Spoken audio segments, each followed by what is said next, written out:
I greet you all in the name of our Lord Jesus Christ this Wednesday evening. And I thank the Lord that He has given us an opportunity to keep receiving His message and to keep having our fellowship together. My name is Jane Gishoke. I love the Lord as my personal Savior. I serve as an elder in this church, PCA Nairobi West Parish. I am married to James Gishoke, and together we are blessed with two daughters, Eva and Ivy. I thank God for this opportunity that He's given us to continue sharing the Word of God. It's now been 13 Sundays, and coming Sunday will be 14th Sunday since we were last here in church. But I thank God because we are still able to reach our people. The Word of God is still able to reach us regardless of the challenges that we are facing.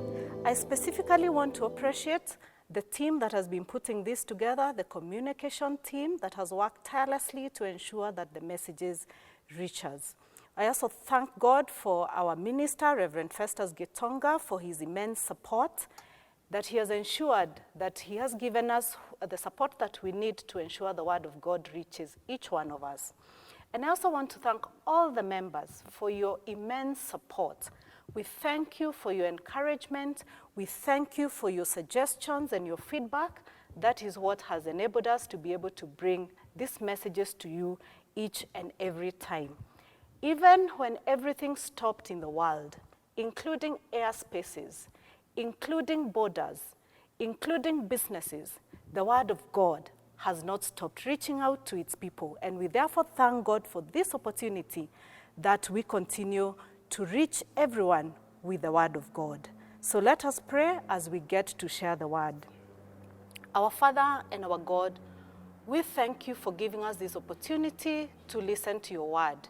We thank you for taking care of each one of us, and thank you because this far you've been Ebenezer. I pray, my Father, that you will speak to each one of us.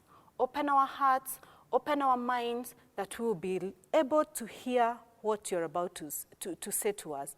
Be with us, O God, and bless us. For this we pray in Jesus' name. Amen. Amen.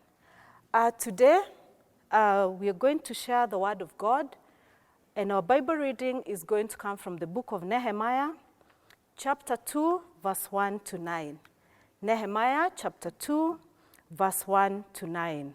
And if you're there, I am going to read. In the month of Nisan, in the 20th year of King Artaxerxes, when wine was brought for him, I took the wine and gave it to the king. I had not been sad in his presence before. So the king asked me, "Why does your face look so sad when you're not ill?" "This can be nothing but sadness of heart." I was very much afraid, but I said to the king, "May the king live forever. Why should my face not look sad when the city where my fathers are buried lies in ruins, and its gates have been destroyed by fire?" The king said to me, "What is it you want?" Then I prayed to the God of heaven, and I answered the king, "If it pleases the king, and if your servants have found favor in his sight, let him send me to the city in Judah, where my fathers are buried, so that I can rebuild it." Then the king, with the queen sitting beside him, asked me, "How long will your journey take, and when will you get back?" It pleased the king to send me, so I set a time. I also said to him, "If it pleases the king, may I have letters to the governors of Trans-Euphrates, so that they will provide me safe conduct until I arrive in Judah? And may I have a letter to Asaph, keeper of the king's forest, so he will give me timber to make beams for the gates of the citadel by the temple, and for the city wall, and for the residence I will occupy?" And because the gracious hand of my God was upon me, the king granted my request. So I went to the governors of Trans-Euphrates and gave them the king's letters. The king had also sent army officers and cavalry with me. So our message this evening is titled, "It's Time to Rebuild." It's time to rebuild. Nehemiah was working for the king. And while he was working there, he got a message about the status of Jerusalem. He actually got the message from his brother Hanani, and he was told that Jerusalem is in ruins. The walls were broken down, the gates were burned. And when Nehemiah heard this message, he became very sad. We are told he sat down and wept. And why was Jerusalem important to Nehemiah? Jerusalem was a holy city, and it was the capital city of Judah. And it also represented the Jewish national identity. So when it was in ruins, and when it is not protected, it actually meant that the people were exposed. So Nehemiah took it upon himself to go and rebuild the walls of Jerusalem. So Nehemiah led the third group of exiles to return to Jerusalem, the first group having been led back by Zerubbabel, and the third by Ezra.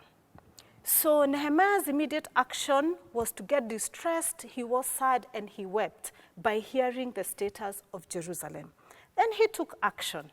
And he went to God and prayed. He confessed the sins of even his fathers, and he asked for specific help in approaching the king. And he approached the king for specific requests that were then granted, and he was able to go to Jerusalem and rebuild the broken walls. Let us look at our lives now. Just before COVID, just how are our lives? What areas of our lives have been broken? And what areas do we need to rebuild? When COVID pandemic started, we were made to stop everything. And if this pandemic has happened because of the permissive will of God, there's something he's saying to us.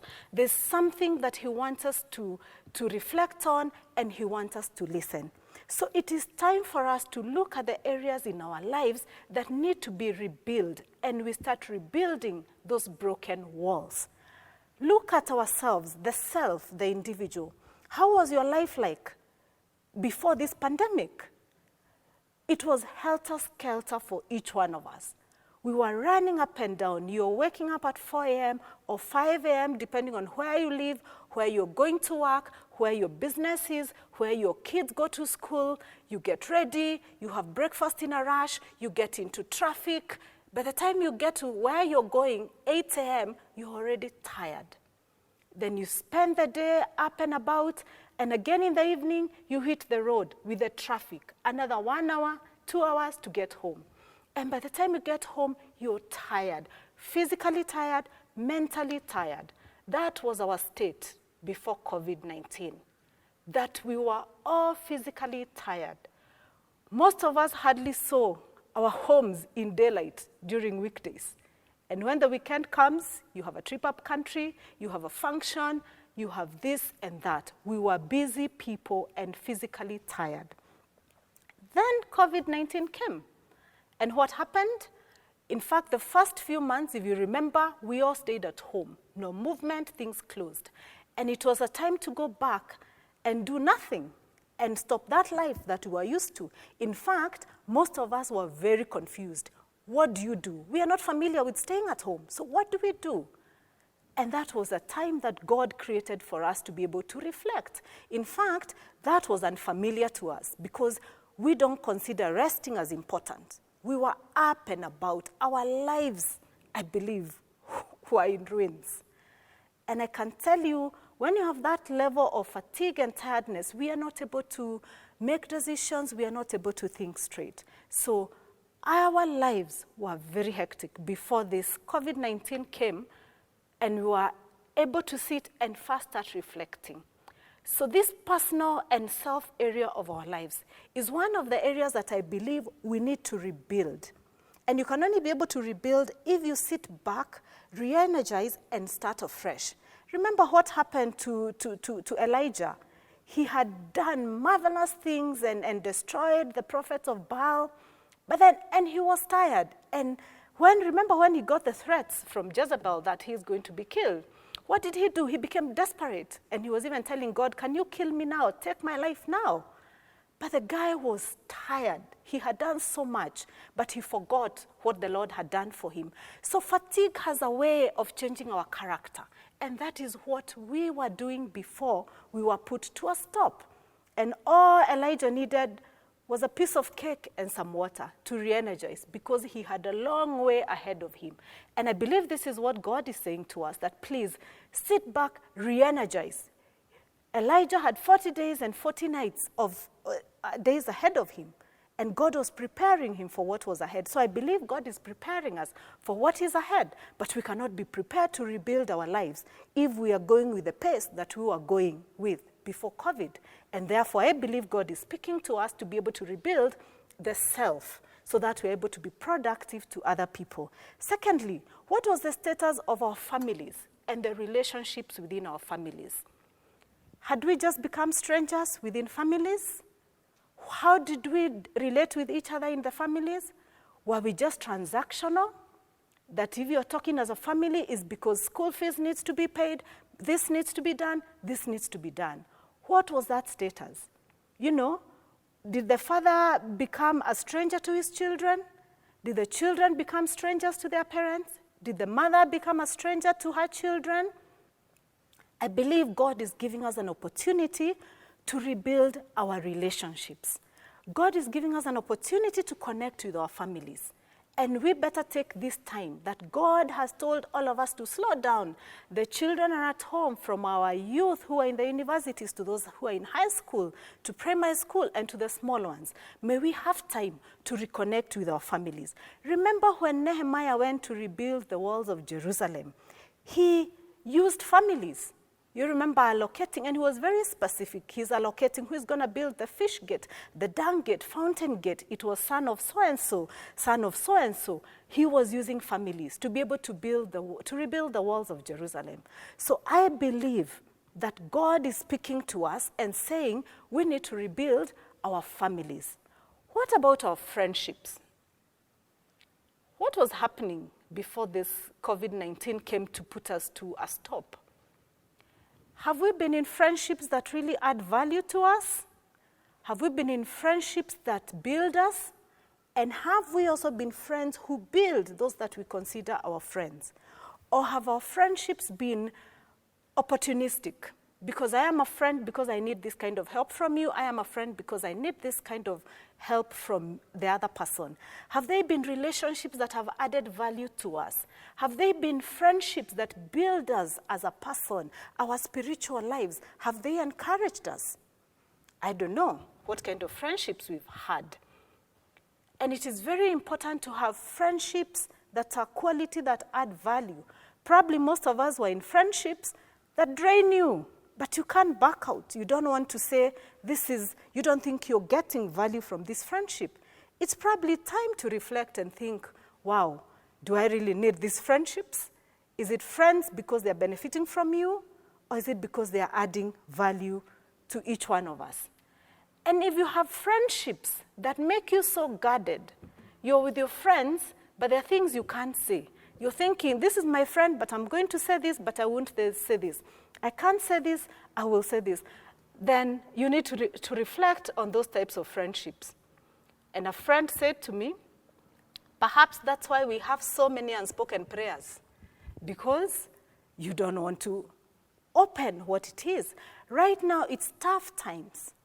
There are job losses. People are going through stress. There are a lot of pressures. But do you have that friend that you can count on? Do you have that friend that you can go and really say, my business is down. I have my fears like this. Do we have those friends that really can walk with you during such times? God is asking us to reflect and build friendships that help us in this journey. A friend that will walk with you the spiritual journey. A friend that you will tell, walk with me. And a friend that will keep us on check. Those are the kind of friendships that we're being encouraged to rebuild now. Then let's also have a look at what was our financial status before COVID-19. There has been a lot of pressure. We are chasing jobs, we are looking for money, and it's chasing one thing after the other. And what has happened? There's so much pressure that people are stressed, which then culminates in physical health, physical sicknesses, because we are busy chasing money, chasing this. And that even explains the level of corruption in our country, because we are all chasing wealth, but at what expense? The reality of our financial turmoil came in so much when offices were closed, when jobs were closed. And we all realized that people are running on bank loans. Guys, that's a reality. People have overborrowed to the brim. And why? We are chasing after so many things that we put ourselves under the weight of so much borrowing. I have nothing against financial institutions that give us money, and have nothing against borrowing. We borrow, but we borrow wisely. I thank God because the banks through CBK and others have been able to give us moratorium to get a break over this period. But it is also a time to reevaluate yourself financially, to reevaluate your business financially. And I think the most important thing we have discovered now is that we can live on less. How much money have we needed when we are at home? How much? So a lot of the things we did were luxuries. A lot of the things that we didn't need them. So let us take this time to rebuild our financial self, because if we don't, we'll continue to be stressed, we'll not be able to be useful in our families, even our spiritual lives, we'll not be able to rebuild them. Then finally, on the other aspect that I feel we need to rebuild is our spiritual lives. And this is the most important aspect. How has it been and how was it? When you have been so busy, it's Sunday, you're coming to church. What brought us to church? My dear friends, what took you to church on a Sunday? Was it because you need to come and socialize? Was it because you need to come? Or what percentage did we take out of church when we came on Sunday that has built us? Yeah? So it is time to reconnect with our spirituality. It is time to go back to God. It is time to go back and connect ourselves. And I hope this time has given us time to have more time to do Bible study, to reflect on our lives, for those who've never given their lives to Christ, to reevaluate that really, how can you live going forward? And what has happened during these times is that we have all been put on equal, the same. And it's time for every individual to think about rebuilding their spiritual lives.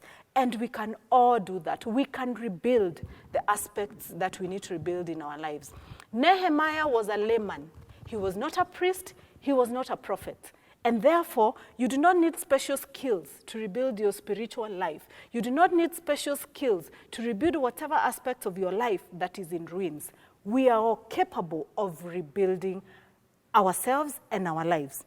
And therefore, in order to rebuild this part of our lives, let's just look at the aspect that Nehemiah followed, or what we did, so that we can also borrow from that and be able to rebuild these areas and others in our lives. Number one is that Nehemiah was sorrowful and he grieved about the situation of Jerusalem. And remember, when he went to the king actually told him, this can be nothing but sadness of heart. He was mourning from deep down his heart, and he felt the pain. And for us to be able to rebuild what we need to rebuild, we must feel the pain. You must think that this, I need to rebuild myself. You need to rebuild your families. You need to rebuild your friendships. It must sadden you. The state that is in, it must sadden you for you to be able to react and for you to be able to take a step of rebuilding. And therefore, let us evaluate and see, how do we feel about this situation? Are you happy with the status quo? Are you happy with the way things are? And then we'll be able to reflect and say, it saddens me to see my situation like this. It saddens me that my connection with God is not where it ought to be. And we'll start rebuilding. Number two, Nehemiah prayed and fasted. The power of prayer. He mourned, fasted, and prayed, we are told. And for us to be able to win this battle of rebuilding our lives, we've got to pray. We have to pray, we have to walk with God. Remember when Nehemiah went to rebuild the walls, he found a lot of opposition from the Sanballats, from Tobiah, and others. And he was able to overcome these challenges through prayer. He prayed in every stage of rebuilding the walls. So even us, we need to pray. because this is the only way that we are going to be able to rebuild our lives. 1 John chapter 5 verse 14 says, this is the confidence that we have in approaching God, that if we ask anything according to his will, he hears us. And this is exactly what God is going to do. When we are faced with those difficulties, we pray, and God is going to be there for us, and God is going to strengthen us. Remember, prayer will help us find strength for today and hope for the future. So we need to remember to pray, and pray without ceasing. And number 3 is action. Nehemiah did not just feel sad. He did not just pray. He also took action. He reacted. So when we pray, we then should also take action. That aspect of our lives that we want to rebuild. If it is your families, then what are you doing about it? If it is the self, what are you doing about it? If it is our friendships, what are you doing about it? If it is your spiritual life, have a plan. How do we want to rebuild ourselves? We must have a plan. Remember, when Nehemiah went to make the request to the king, he was very specific. So even you need to be very specific with God. What is your plan here? If you want to rebuild your business, what do I need, God? This is what I need. This is how I need to rebuild my friendships, my relationship with people. This is what I want. Remember, he went and made specific requests. He said, allow me to go, but also give me letters to take to the governors of Trans-Euphrates to give me safety as I go. And also another one to Asaph, who was the keeper of the king's forest, to give me timber to make the beams of the gates. So that he was prepared. And therefore, he knew, I'll go to make this request to the king, but also over and above that, 1, 2, 3 things will facilitate me in achieving what I want to achieve. And that's what we need to be with our God. Let's go with specific requests and say, God, I want to rebuild this aspect, but I need 1, 2, 3 things. Walk with me. Right now, we are having a lot of job losses, so it's not going to be easy to rebuild. International Labour Organization a month ago estimated that job losses have been to the tune of 300 million globally. But it is not going to be easy, but we've got to rebuild. 1 Peter 5:10 says, and the God of all grace, who called you to his eternal glory in Christ, after you have suffered a little while, will himself restore you and make you strong, firm, and steadfast. So it doesn't matter whether the jobs have been lost, your business is down, God will make you strong and steadfast, and he's going to make you firm. And finally, we need to have hearts of gratitude. Remember when Nehemiah finished building the walls, he called the Israelites, they celebrated, they called Ezra, the priest, to come and reread the laws of Moses to them, so that they even repented and went back to saying, God, forgive us, we have done this, and now we are ready to start afresh. So let's not forget, because God will bless us, and we are going to be able to rebuild our lives. Our businesses will regain again. We are going to be rebuilt. Let's not forget to have a heart of gratitude. Nehemiah told them, enjoy the good food, celebrate, but also remember those that do not have, because the joy of the Lord is your strength. Remember to bless others. And just like the whole of last week, the Women's Guild kept reminding us, Deuteronomy 8, verse 11, that forget not the Lord your God. When we have been blessed, we should not forget that God is the one that has blessed us. And I believe by the end of this COVID-19, because it will not last, we are going to be a living testimony. We are going to be saying we lived through the times of pandemic during our time. And that is the time I made a decision to rebuild this aspect of my life. That is the time I changed. That is the time I realized I need to do this. That is the time I was able to rebuild this. We will give a testimony to our children, to our grandchildren, to our great-grandchildren. Romans 8:28. For we know that in all things God works for the good of those who love him, those who have been called according to his purpose. All things work for good. Right now, things may not feel good, my brothers and sisters. They may not even seem good. They may not even be good anyway. But God will cause them to work for good for all of us. if we trust him, if we take the step of faith to rebuild our lives.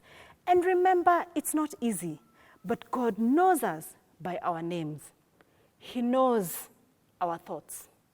He sees each tear that falls and hears us when we call.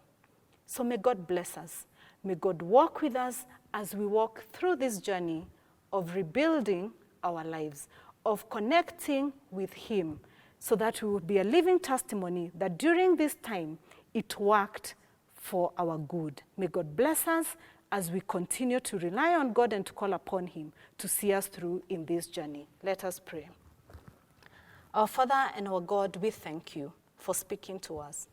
And we thank you, God, because you will walk with us through this journey. Even this far, you have walked with us and we have seen your hand. May you help us, God, not to be weak. May you help us to walk with you and to be able to rebuild all the aspects of our lives, Jehovah God. And more importantly, that we'll be able to rebuild our connection with you, Jehovah God. That we'll be able to walk with you now and forever. For this we pray in Jesus' name. Amen. Amen. God bless you. I have a maker. He formed my heart before even time began. My life was in